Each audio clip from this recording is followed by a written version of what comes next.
सरस्वती जी और उनकी बहू रश्मि के बीच एक दिन बहस छिड़ जाती है। आखिर किसका काम ज्यादा आसान है, बहू का या सास का? माँ जी, सास को काम ही क्या है, आपके सारे काम उंगलियों पे तो हो जाते हैं। कुछ भी। हाँ, हिसाब तो उंगलियों पे ही हो जाता है ना। अरे बेटा, ऐसा सिर्फ अभी लगता है। जो मुझे करना पड़ता है ना, वो तुझे करना पड़े तो समझ आएगा कि असली काम का पहाड़ कैसा होता है। ठेले बराबर वजन भी नहीं है आपके काम में, और बात पहाड़ों के वजन की कर रही हैं आप। तू ऐसा करती ही क्या है घर में बेटा, ये तो बता मुझे। मैं थोड़ी ना कुछ करती हूँ, सब जादू से हो रहा है इस घर में। अरे एक दिन मेरा काम करोगी तो समझ आएगा। Okay okay, shut up. कल से मैं घर के काम करूंगी और तू मेरी जगह हर चीज का हिसाब रखना, ठीक है? ठीक है, ये भी कर लेते हैं। ये सास बहू की डील के बारे में रश्मि के पति अमन को नहीं पता था और ना ही अमन के पिताजी सुरेश जी को। पर गेहूं के साथ साथ जैसे घुन भी पिस जाता है, ये दोनों भी पीसने वाले थे। सुबह अमन उठकर रेडी होता है ऑफिस जाने के लिए, तो पता है उसके कपड़े नहीं निकले हुए हैं। अरे रश्मि, तुमने मेरे कपड़े नहीं निकाले?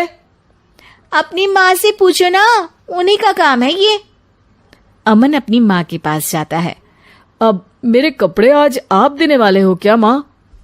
हाँ, देना तो मुझे ही चाहिए, पर तेरी बहू ने कपड़े धोने ही नहीं डाले, तो कोई भी धुला हुआ कपड़ा नहीं है बेटा। हैं? ऐसा क्यों? कपड़े तो धोने आप ही देते हो ना माँ? अरे बहू ने तुझे बताया नहीं, अब हम अदल बदल गए हैं। मैं अब बहू और तेरी बीवी सास। अमन परेशान हो गया। वो बिना इस्त्री के कपड़े पहनकर ऑफिस चला गया। सरस्वती जी अपने घुटने के दर्द के कारण झुककर घर साफ नहीं कर पा रही थी और ना ही खाना बनाना याद रख पाई। उधर रश्मि पहले ही दिन घर की चाबी घुमा चुकी थी और 300 रुपए का हिसाब अलग नहीं मिल रहा था। पर दोनों का ही घमंड कैलाश पर्वत से भी बड़ा था और दोनों ही खेमे एक दूसरे की बात मानने को बिल्कुल तैयार नहीं थे। शाम को जब सुरेश जी और अमन खाना खाने बैठते हैं तो सरस्वती जी उनके सामने गाजर और पपीते लाकर रख देती हैं। अरे माँ, ये क्या है? ख्याली पुलाव के साथ सलाद। माँ जी खाना बनाना भूल गई लगता है। अरे एक एक चमन्नी का हिसाब है मेरे पास, खाना बनाना कैसे भूल जाऊंगी? ये तो मैंने पढ़ा था कि फल फ्रूट खाने से सेहत अच्छी रहती है, इसीलिए ये ले, एक फल खा ले। रात को सुरेश जी और अमन अपनी मीटिंग बिठाते हैं अकेले में। बाबूजी, इनकी लड़ाई के कारण ना हमें ठीक से खाना मिल रहा है, उल्टा घर के सारे काम रुक गए हैं।